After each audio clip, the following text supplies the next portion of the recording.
Hello and welcome to Full Course Online. Today I will show you how to use PowerToys in Windows 11.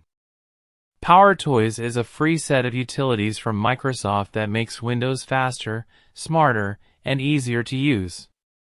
I will walk you through installing PowerToys and then demonstrate the most useful tools with practical, step-by-step examples. First, let's install PowerToys.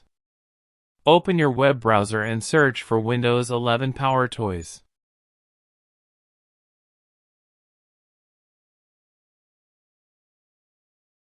From the search results, click the GitHub link. Once opened, scroll down to the Download section and click the download link.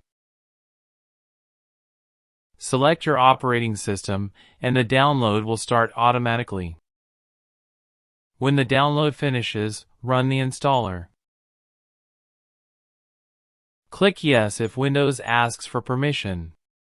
Follow the installer prompts and click Install. When the installation completes, the PowerToys screen will open. On the left side panel, you will find all the tools available. To configure the PowerToys, click on the Open Setting button. You can also get to the same screen by typing PowerToys in search box or Start menu.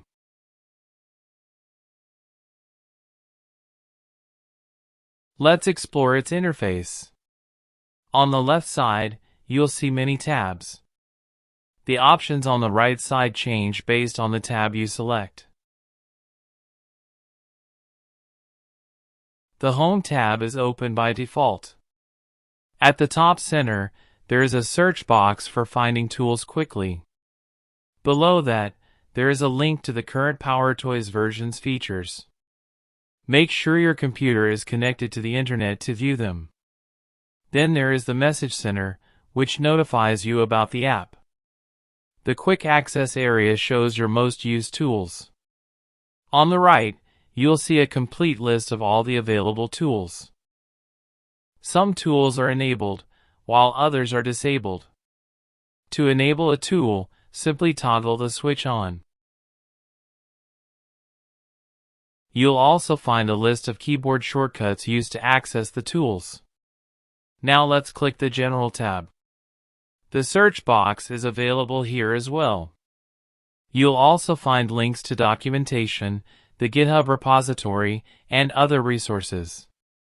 The current version number is displayed here. To check for updates, click the Check for Updates button.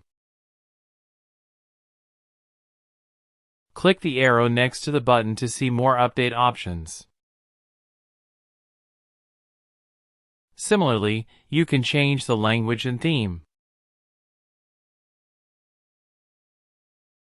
Now, the tools are divided into relevant categories for easy access. Click the arrow next to each category to see the tools available inside. We will explore each tool in detail in the upcoming videos. Thank you for watching Full Course Online. If this video helped you, please like, share, and subscribe. Click the bell icon to get new tutorials as soon as they are released. See you in the next video.